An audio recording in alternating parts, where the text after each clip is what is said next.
Esta mañana, una imagen recorrió las cancillerías de todo el mundo y debería helarnos la sangre a cualquiera que intente entender el equilibrio de poder real en 2026. Cazas de la Fuerza Aérea de Pakistán escoltaron el avión de Abbas Araghchi al ingresar en el espacio aéreo de Islamabad.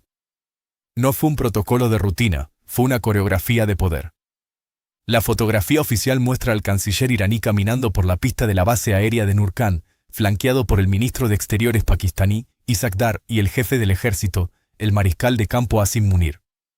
En el instante exacto en que sus pies tocaron tierra, Teherán soltó la primera bomba diplomática. No hay prevista ninguna reunión entre Irán y Estados Unidos. Con el petróleo en $106 y la Casa Blanca confirmando que J.D. Vance no viajará a la región, Washington guarda un silencio sepulcral sobre el detalle más inquietante de esta gira. No es que Araghchi esté en Pakistán lo que debería preocuparles, sino a dónde irá después. Presten atención a la secuencia que él mismo anunció: Islamabad primero, Mascate después y, finalmente, Moscú. Pakistán, Omán y Rusia. Estados Unidos no figura en la hoja de ruta. La última parada, el lugar donde Irán definirá la postura final que luego filtrará a los mediadores en Islamabad, es el Kremlin. Esto significa que Rusia escuchará los términos reales de Irán antes que cualquier enviado de Donald Trump. Muchos analistas intentan vender esto como una gira de consultas rutinaria, pero en geopolítica el orden de los factores no solo altera el producto, sino que lo define por completo. Hay una pregunta que hoy nadie ha respondido en las ruedas de prensa: cuando Irán exponga en privado sus condiciones a Vladimir Putin y Rusia ajuste su apoyo basándose en lo que Irán realmente necesita, ¿qué es exactamente lo que Estados Unidos cree que está negociando? La respuesta se resume en una ventaja estructural que Irán le ha entregado a su socio antes que a su rival, la ventaja del primer oyente. Para comprender la magnitud de este movimiento hay que volver a enero de 2026. Irán y Rusia firmaron entonces un tratado de asociación estratégica integral de 20 años. No fue un simple papel diplomático, fue un blindaje diseñado para reducir el impacto de las sanciones occidentales mediante mecanismos financieros fuera del sistema del dólar. Apenas un mes después comenzó la guerra. Ese tratado incluye un programa formal de consultas para el periodo 2026 a 2028, donde ambos gobiernos acuerdan por escrito reuniones regulares entre sus ministerios. El viaje de Araghchi es ese mecanismo operando en tiempo real en el momento más crítico del conflicto. Pero hay algo más: inteligencia. Se ha confirmado que Rusia ha estado proporcionando a Irán información en tiempo real sobre la ubicación y movimientos de buques, tropas y aeronaves estadounidenses durante toda la campaña. Rusia sabe dónde están los activos de la Marina de Estados Unidos y se lo comunica a Irán para que estos gestionen su postura militar. Cuando Araghchi llegue a Moscú, lo hará con una radiografía precisa de la debilidad estadounidense que Rusia ya posee. A esto debemos añadir el factor del uranio. Rusia ha ofrecido repetidamente asumir la custodia del uranio enriquecido de Irán, proponiendo almacenarlo o reprocesarlo en su territorio. Esto dinamita la principal exigencia de Washington, que quiere ese uranio bajo su propio control o destruido. Donald Trump rechazó la propuesta de Putin no por razones técnicas, sino porque otorgaría a Rusia un control permanente sobre el legado nuclear iraní. Si Rusia se queda con el uranio, no gana Estados Unidos, gana Rusia la palanca nuclear definitiva, aunque Washington se lleve el titular de desnuclearización. Por eso, cuando Araghchi viaja a Moscú, va hacia el país que ya puso sobre la mesa la alternativa al punto más crítico de la negociación. Rusia escuchará primero la flexibilidad real de Irán sobre el uranio y podrá ajustar su oferta. Cuando los enviados estadounidenses aterricen en Islamabad, estarán negociando frente a una postura Irán-Rusia que ya fue coordinada previamente. La posición negociadora de Irán tiene dos niveles. El primero es el público: soberanía sobre Hormuz, derecho innegociable al enriquecimiento y fin del bloqueo. Pero el segundo nivel, el privado, es donde reside la verdadera flexibilidad. ¿Qué garantías de seguridad para el régimen aceptaría Teherán? ¿Qué plazos sobre el uranio verían viables si es Rusia quien lo custodia? Rusia conocerá estos límites antes que Steve Witkoff o Jared Kushner. Esto le permite a Moscú diseñar propuestas que encajen justo por encima del umbral mínimo de Irán, incluso ofreciendo a Estados Unidos soluciones que sabe que Irán aceptará porque ellos mismos ayudaron a redactarlas. Esa brecha entre lo que Washington sabe y lo que Moscú conoce por consulta directa define la asimetría de información que está rompiendo la diplomacia estadounidense. El paralelo histórico más cercano es el embargo petrolero árabe de 1973.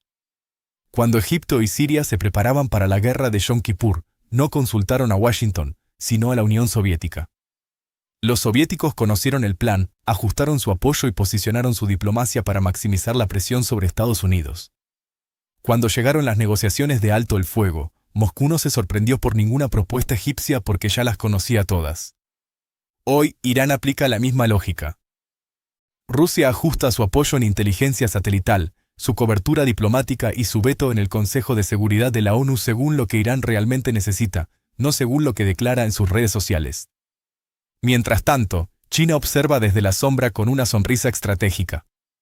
Su estrategia aplica la misma lógica pero en el terreno económico, apoyo discreto, flota oscura y sistemas de pago alternativos. Rusia es el escudo militar y diplomático, China es el pulmón financiero. Esta ventaja del primer oyente puede llevar a dos caminos inminentes. El primero es un acuerdo moldeado por Rusia, donde el uranio termine en territorio ruso y el acuerdo final lleve la huella del Kremlin en cada punto clave. Washington lo venderá como un triunfo, pero el poder real se habrá desplazado a Moscú. El segundo camino es una señal de no acuerdo. Irán comunica a Rusia que está preparado para una guerra de desgaste prolongada. Rusia respalda esa postura manteniendo su veto y su inteligencia, y Arakchi llega a Islamabad con una posición endurecida que las propuestas estadounidenses no podrán alcanzar. En ese escenario, Rusia sigue cobrando precios récord por su energía y China continúa recibiendo crudo iraní barato a través de su red alternativa. La guerra se prolonga y los dos grandes rivales de Estados Unidos sacan provecho de cada día de conflicto. El argumento de Estados Unidos es que el papel de Moscú ya está contemplado y que conocen las posturas rusas porque Sergei Lavrov las repite constantemente. Washington cree que puede anticipar lo que Rusia sostendrá. Pero este enfoque ignora que la información que Arakchi lleva a Moscú no es la posición pública de Rusia, sino el límite secreto de la flexibilidad iraní, aquello que no le dirán ni a los pakistaníes ni a los omaníes. Rusia no necesita informar a Washington de lo que escucha, le basta con usarlo para ajustar su propia jugada antes de que el Pentágono haga la suya. En las próximas 48 horas hay 3 elementos críticos que debemos vigilar. El primero es el comunicado conjunto tras la reunión en Moscú. Si aparecen formulaciones nuevas sobre el uranio o el acceso a Hormuz, significa que Irán llevó algo distinto y Rusia decidió respaldarlo. Ese respaldo se convierte automáticamente en el nuevo mínimo que Estados Unidos deberá aceptar si quiere un papel firmado. El segundo punto es ver si Donald Trump menciona explícitamente la parada en Moscú. Washington ha evitado hablar del intercambio de inteligencia Rusia-Irán para no abrir una confrontación directa con Putin antes de la cumbre clave con China. Si Trump guarda silencio sobre Moscú, es que ha decidido absorber la simetría de información por miedo a una escalada mayor. El tercer elemento es el lenguaje sobre el custodio del uranio. Si en el acuerdo de Islamabad aparece un tercer actor para gestionar el material nuclear y ese actor es Rusia, la victoria de la diplomacia del primer oyente será total.